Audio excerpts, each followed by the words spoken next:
बिस्मिल्लाहिर्रहमानिर्रहीम। अस्सलाम वालेकुम। दिस इज़ हुज़ैफ़ा इकबाल और आप देख रहे हैं एक्सप्लोर साइकोलॉजी। उम्मीद है आप सब खैरियत से होंगे। आज का लेक्चर स्पेशली उन लोगों के लिए है जो साइकोलॉजी के स्टूडेंट को चौक चौराहों में खड़े करके पूछते हैं कि आप क्या कर रहे हो, और जब उन्हें बताएं कि जी हम साइकोलॉजी कर रहे हैं तो फिर वो अपना लेक्चर जानना शुरू करते हैं। ले साइकोलॉजी का क्या स्कोप है, क्या करोगे आगे जाके, इसमें तो कोई प्रोफेशन ही नहीं है, पाकिस्तान में इसका कोई स्कोप ही नहीं है। तो आज का लेक्चर स्पेशली उनकी नज़र है कि साइकोलॉजी का स्कोप पाकिस्तान में है या नहीं है, और कितना स्कोप है, और हम एज अ साइकोलॉजिस्ट क्या क्या रोल प्ले कर सकते हैं। तो चलिए स्टार्ट करते हैं। सबसे पहले इंट्रोडक्शन में the scope of psychology is broad and encompasses the scientific study of behavior and mental process. It explores the thoughts, emotions and behaviors.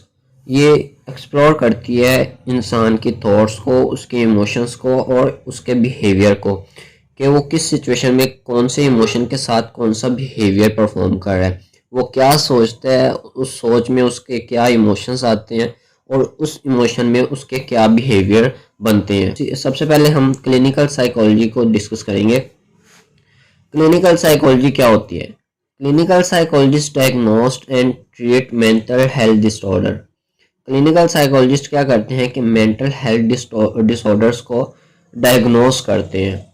अब क्लिनिकल साइकोलॉजिस्ट इंडिविजुअल भी काम करते हैं, फैमिलीज के साथ काम कर सकते हैं और डिफरेंट तरह के साइकोलॉजिकल डिसऑर्डर को ट्रीट करते हैं, जैसे एंजाइटी हो गई, ट्रॉमा हो गया, डिप्रेशन हो गया। आपको पता है आजकल पाकिस्तान में एंजाइटी और डिप्रेशन और ट्रॉमा बहुत ज़्यादा है। कुछ हमारे हालात इस तरह के चल रहे हैं और कुछ जो है ना, हम वैसे डिप्रेशन के मरीज बनते जा।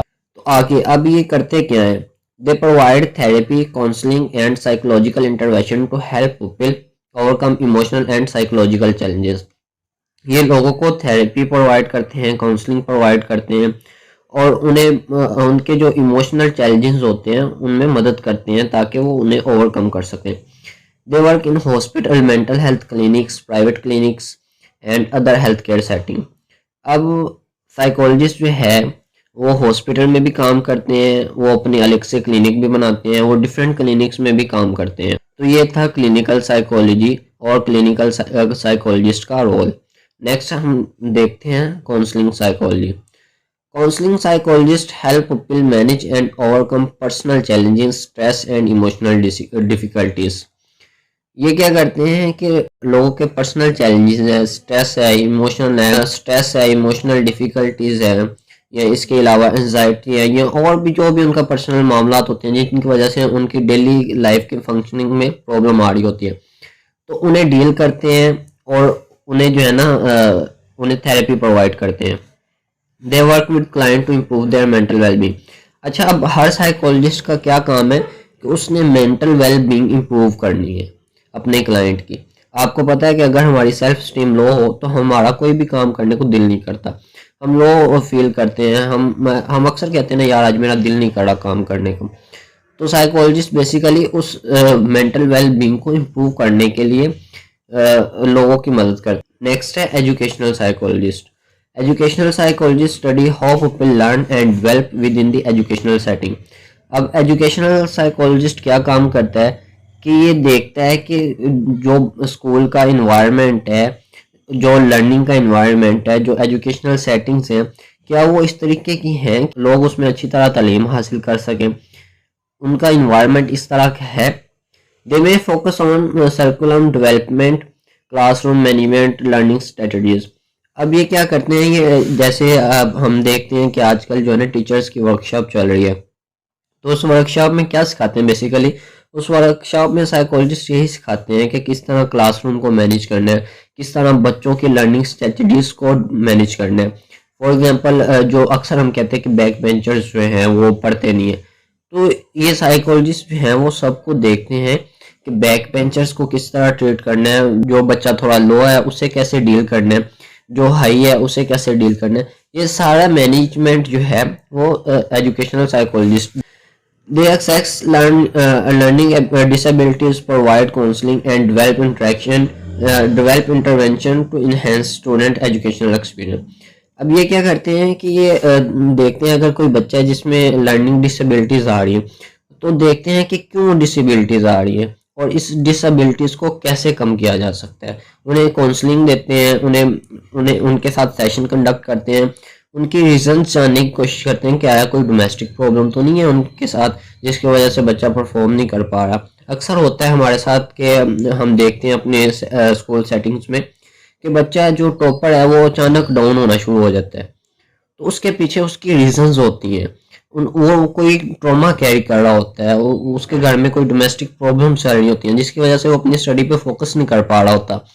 तो क्या होता है कि वो जब देखता है कि हाँ मेरी क्लास में जो है ना पोजीशन कम आ रही है तो वो और डिप्रेस होता चला जाता है। हम देखते नहीं है कि उसके पीछे क्या वजूहात आ रही है, तो जिसकी वजह से वो फिर बच्चा जो है वो दाया हो जाता है। नेक्स्ट है developmental psychology. This area of psychology examine human growth and development across his life span. अब डेवलपमेंटल साइकोलॉजिस्ट क्या करता है कि वो देखता है कि ह्यूमन की इंसान की ग्रोथ किस तरह हो रही है और उसकी ग्रोथ को एग्जामिन करता है। अक्सर देखें ना आपने कि हमारे जो बुजुर्ग होते हैं वो गांव छोड़ने के लिए तैयार नहीं होते, उन्हें अपना वही कल्चर, वही माहौल, वही इन्वायरमेंट पसंद होता है। तो ये सब कुछ जो है वो डेवलपमेंटल साइकोलॉजिस्ट देखते हैं कि लोगों की लाइफ को किस तरह इम्प्रूव करना है। It explore physical, cognitive, social and emotional challenges. ये लोगों के सोशल चैलेंजेस को, इमोशनल चैलेंजेस को और फिजिकल चैलेंजेस को हेल्प सॉल्व करने में मदद करता है। नेक्स्ट है 5 social psychology. Social psychologist investigate how social influence, group dynamic and interpersonal relationship effect human behaviour and attitudes.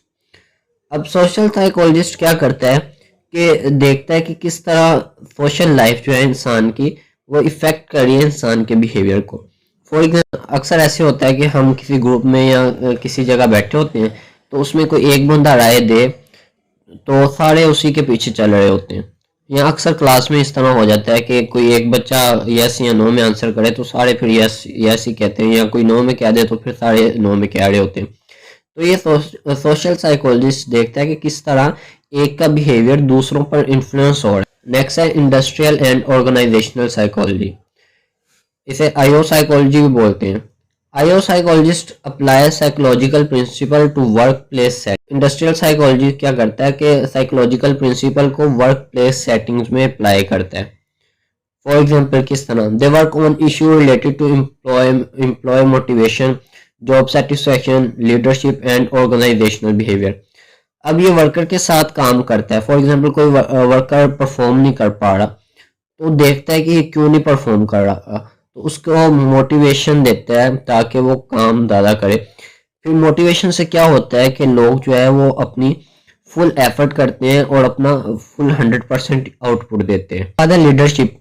Leadership qualities को भी कंट्रोल करता है। वो कैसे करता है कि एक लीडरशिप को बताता है कि किस तरह उसने अपनी लीडरशिप को लेके चलना है, किस तरह उसने वर्कर से काम लेना है, किस तरह उसने वर्कर को मोटिवेट करना है।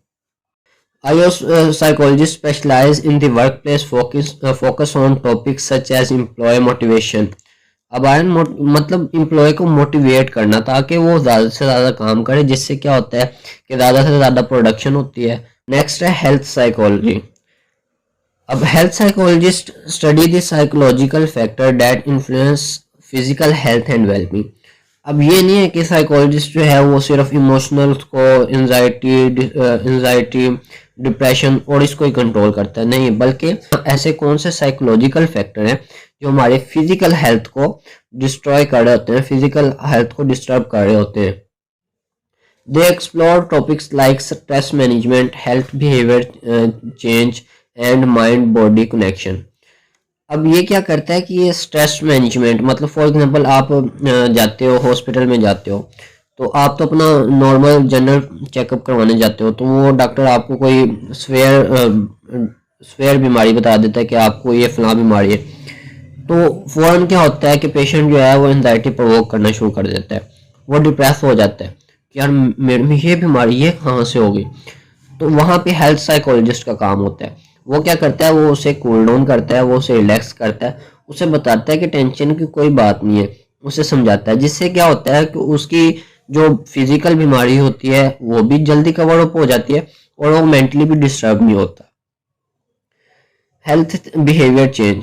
अब हेल्थ बिहेवियर चेंज क्या मतलब, जब हम बीमार होते हैं तो हम अक्सर लो सेल्फ स्टीम के साथ ज़िंदगी बसर कर रहे होते हैं कि हम बीमार हैं। तो वो जो हमारा बिहेवियर होता है वो हमारी हेल्थ के साथ रिलेट कर रहा होता है। इसलिए हम हेल्थ साइकोलॉजिस्ट क्या करता है कि उस बीमारी के साथ साथ उसकी मेंटल हेल्थ को इम्प्रूव करता है, उसे डिस्टर्ब नहीं होने देता। Health psychologist study the psychological factor that influence physical health and well being. Health psychologist क्या करता है कि वो साइकोलॉजिकल फैक्टर को देखता है जो हमारी फिजिकल हेल्थ को इन्फ्लुएंस कर रहे होते हैं। They work in health care setting to help patient adopt healthier behaviour. अब ये क्या करता है कि हेल्थ केयर सेटिंग मतलब फॉर एग्जांपल हॉस्पिटल में, डिफरेंट क्लिनिक्स में होता है और लोगों को बताता है कि उन्होंने किस तरह हेल्दी बिहेवियर जो है ना अडॉप्ट करने। हेल्थ साइकोलॉजिस्ट क्या करता है कि उसके इन इमोशनल चैलेंजेस को डील करता है। आज के लिए इंशाल्लाह इतना ही है। नेक्स्ट अभी इसकी और भी बहुत सी फील्ड्स हैं जिन्हें हमने एक्सप्लोर करना है, जो मैं आपको बताऊंगा इंशाल्लाह। वो कोशिश करेंगे अगले चैप्टर में बताएं। अब इन चैप्टर में आगे फर्दर पूरे चैप्टर हैं कि इनमें हेल्थ साइकोलॉजी में क्या क्या होता है, कौन कौन से बिहेवियर्स आते हैं और डिफरेंट। तो बेसिकली ये कहने का मकसद ये है कि साइकोलॉजी एक वाहिद फील्ड है जो हर फील्ड में अपना रोल प्ले कर सकती है, चाहे वो इंडस्ट्री हो, चाहे वो हेल्थ केयर सिस्टम हो, चाहे वो एजुकेशन हो। तो ये बात बिल्कुल गलत है कि जी साइकोलॉजी का स्कोप नहीं है, साइकोलॉजिस्ट क्या करेंगे, साइकोलॉजी का बिल्कुल लो प्रोफेशन है, इसकी कोई डिमांड ही नहीं है, इसकी कोई वैल्यू ही नहीं है। तो इन बातों पे आप अमल ना करें। अगर किसी ने साइकोलॉजी पढ़नी है तो बिल्कुल बिला झिझक साइकोलॉजी पढ़े और इसका बहुत स्कोप है। आज के लिए इतना ही। इंशाल्लाह नेक्स्ट वीडियो में हम इसकी मज़ीद फील्ड को एक्सप्लोर करेंगे। अपना ख्याल रखिएगा। वीडियो पसंद आए तो लाइक और शेयर कर दीजिएगा और अगर कोई भी क्वेश्चन हो तो कमेंट्स में ज़रूर पूछेगा, मैं इंशाल्लाह आपके हर कमेंट का जवाब दूंगा।